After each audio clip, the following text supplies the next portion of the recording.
L'approche négawatt, la philosophie négawatt, ça présente également d'autres bénéfices, d'autres qu'on va explorer tout de suite sur la précarité et puis sur la qualité de l'air avec Stéphane Châtelain.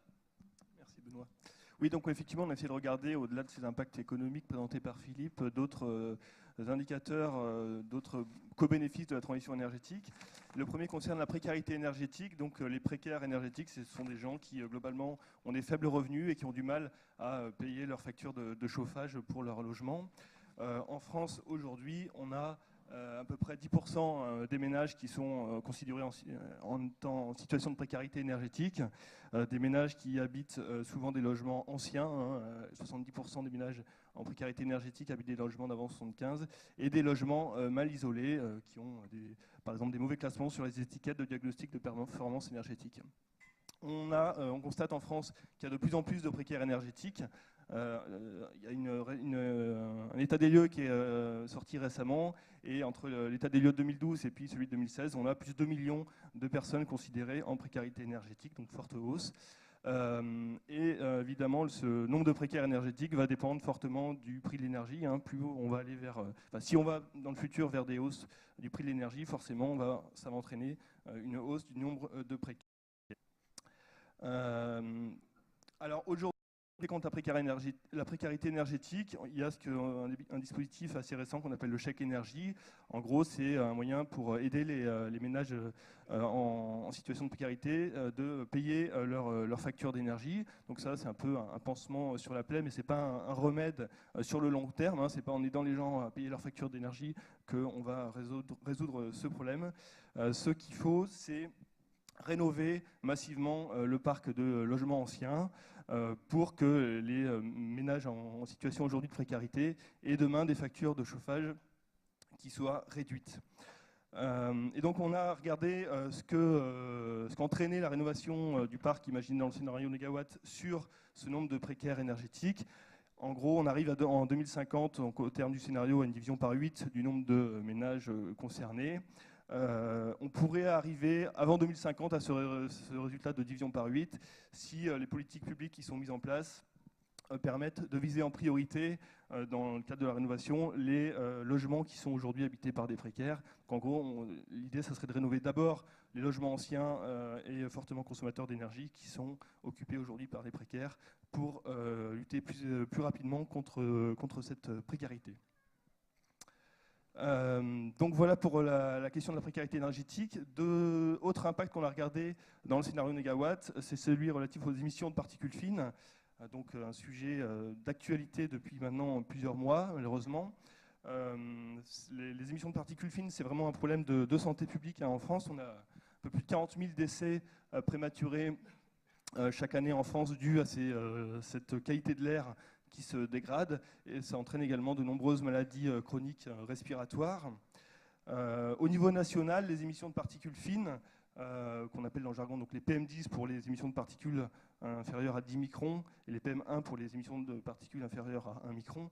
Donc pour les PM10, les principaux secteurs d'émissions sont d'une part le secteur du bâtiment, d'autre part le secteur agricole. Dans le secteur du bâtiment, la principale source d'émissions, c'est le chauffage au bois. Alors, ce n'est pas les appareils récents de chauffage au bois qu'on trouve aujourd'hui sur le marché, mais c'est dû au fait encore la présence de milliers d'appareils vétustes dans les logements français, d'appareils à très faible rendement, des poêles, des inserts qui ont 10, 20, 30 ans, voire des foyers ouverts, et qui, eux, sont énormément émetteurs de particules fines. Donc ça, c'est vrai sur le bilan au niveau national. Maintenant, si on se concentre sur les zones où justement les concentrations en particules fines sont les plus élevées, donc en centre-ville de milieux urbains, c'est le secteur routier qui est la principale source d'émissions de particules. À Paris, ce n'est pas le chauffage au bois qui est la principale source d'émissions, c'est le trafic routier. En Ile-de-France, c'est la même chose. Et donc si on veut réduire les concentrations en particules dans ces zones-là, donc ces zones où il y a finalement le plus d'impact sur la santé, ça va être en particulier sur le trafic routier qu'il va falloir mener des actions. Donc on a regardé ce que donnait le scénario négawatt sur ces émissions de particules fines, qu'est-ce que ça a entraîné comme modification, et ce qu'on voit, c'est que globalement, ces émissions baissent grâce aux actions qui sont menées dans le scénario. On a d'une part dans le scénario avec les actions de rénovation sur le parc de logement un remplacement des appareils vétustes de chauffage au bois par des appareils performants. Donc là, une réduction forte des émissions de particules. Si vous remplacez un foyer ouvert par un poêle performant qu'on trouve aujourd'hui sur le marché, vous divisez par 100 les émissions unitaires de particules. Dans le secteur agricole, on a une amélioration des pratiques et une réduction du cheptel qui permet là aussi d'entraîner une réduction des particules. Et puis dans le secteur routier, un abandon du pétrole et de l'essence au profit du méthane, on en a parlé tout à l'heure, et puis une réduction des kilomètres parcourus qui permet là aussi une réduction globale des émissions de particules. Donc là, je vous ai parlé uniquement des particules fines. On n'a pas regardé ce que ça donnait concrètement sur les autres types de polluants. Il y a plein de polluants qui entraînent une dégradation de la qualité de l'air. Mais globalement, donc vous les avez là à gauche, ces polluants. Et globalement, grâce aux actions qui sont menées dans le scénario négawatt, on arrive à réduire, même si on ne les a pas quantifiés, on réduit l'ensemble de ces polluants.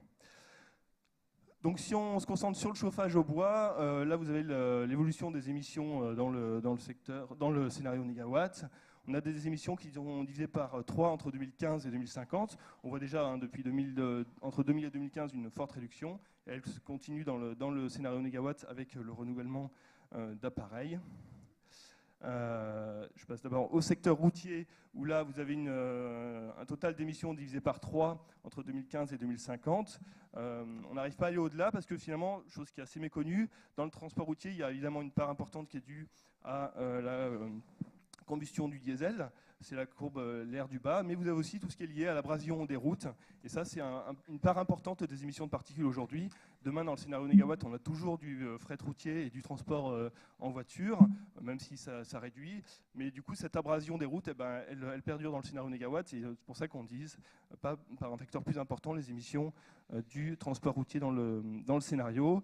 Au global, si on additionne l'ensemble des secteurs, alors on n'a pas le secteur industrie là, parce qu'on a du mal à faire des hypothèses d'évolution sur l'ensemble des facteurs du secteur industriel, donc on ne l'a pas présenté là. Mais sur les autres secteurs, vous voyez quand même globalement une diminution des émissions de particules dans l'ensemble des secteurs et donc une amélioration de la qualité de l'air. Merci Stéphane.